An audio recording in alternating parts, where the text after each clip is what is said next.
Sige dito nga. Ano ba yan? Parang masabi ka food. Hindi lang tao. Parang masusukarin ako. Wait lang, siya mga kasi chat ka. Kaya lang ako yung sa spring quiz ko.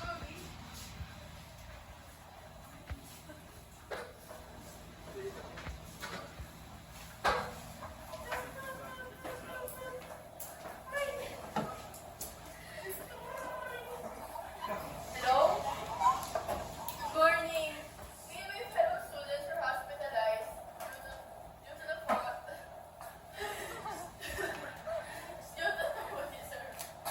Do you mind investigating how did that incident happen? Good day, ma'am. I'm really sorry for what happened. I can assure you that this will never happen again. Agaran ko po ipapatawag yung health inspector para ma-investigahan yung mga nangyari. Again, I'm really sorry. Sorry isn't enough para lang masabi na okay na kami. Magkakamali niyo yan. At sana sa susunod, maayos nyo na. Kasi pwede namin kayo ipatimana dyan. Naiintindihan ko po yung problema niyo, ma'am. Ngayon din po, papatawagan ko sila para masolusyon yung mga problema ko na yan.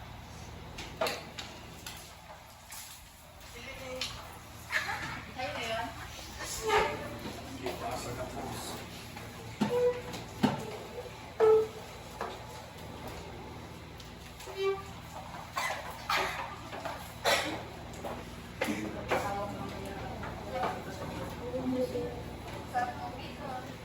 Good day, ma'am. Hello? Gusto ko lang po sana i-inspect yung mga equipments and ingredients namin. Kasi po, may natanggap ako concern na in-hospital daw po dahil sa food na sinerve namin. Ay, ganun po ba, sir? Okay, sir, tapos po. Around 10:30 a.m. po, pupunta po kami dyan together with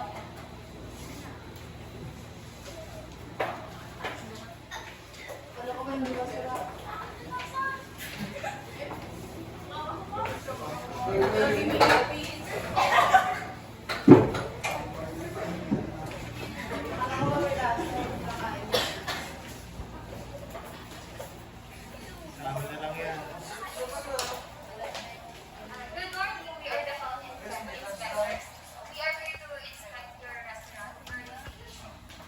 So, please set aside so we can inspect the areas of the restaurant.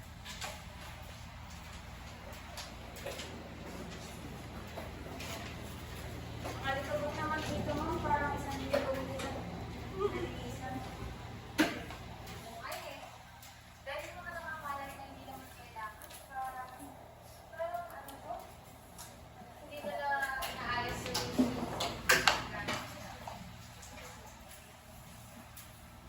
Parang marami nila na mga daming inputs. Pero everyday dahil sa bakit nagkaroon ng contamination sa food nila. Hindi na po. Talagang ano eh. Madaming mga inputs na nagkalat sa loob.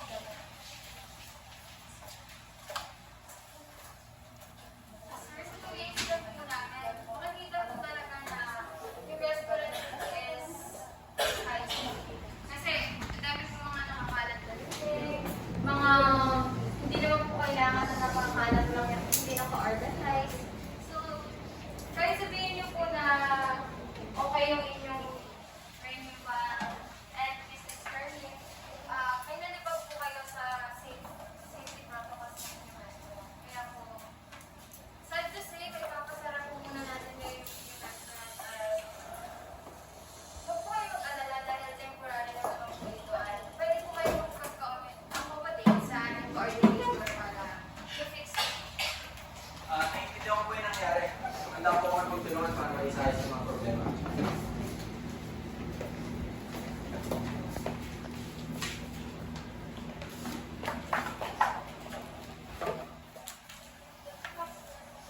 Hello sir, good morning po. Hello, good morning. Lumabas po sa aming findings na okay naman po yung renewal ng inyong restaurant, which is good, and yung inyong business permit ay complete. Ang nakikita ko lang yung problema dito is siguro lack of training lang po sa inyong employees. Pero pwede naman po natin masolusyonan yun. Siguro mag-conduct ka lang po kayo ng seminar sa inyong employees para sa pag-handle ng kalinisan and hindi na po maulit yung pagkakaroon ng na-hospital na customer sa inyong restaurant po. Ganun po ba? Naiintindihan ko po. Ngayon din po, ipapatawag ko din po yung mga employee ko para maliwanag sila ako yung mga nagpapalingya. Thank you po.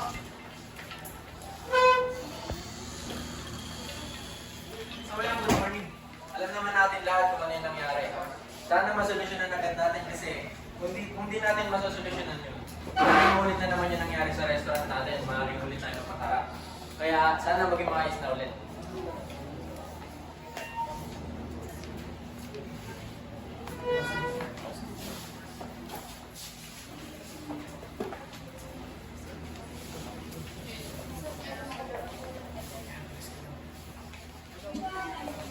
Good morning po.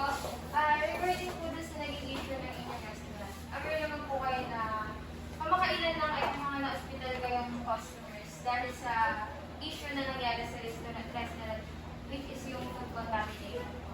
Ano po yung may papayo nyo bilang employees?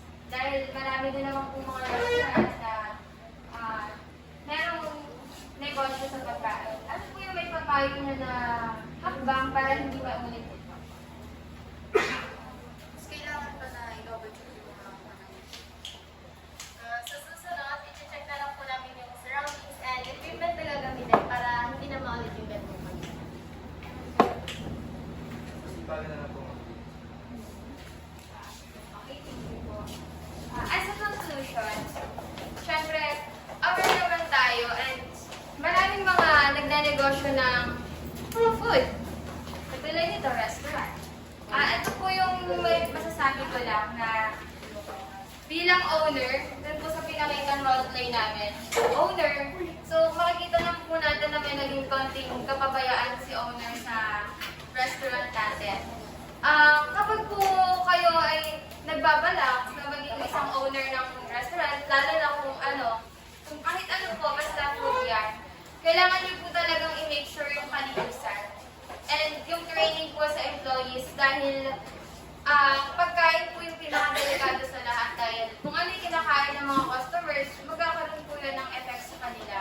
And syempre, kapag nagkaroon ng cross-contamination, magiging kalugian po yun ng company nyo or ng restaurant nyo. And pwedeng mawala yung trust ng mga customers nyo na kumain at bumili ng mga produkto nyo. So yun lang po.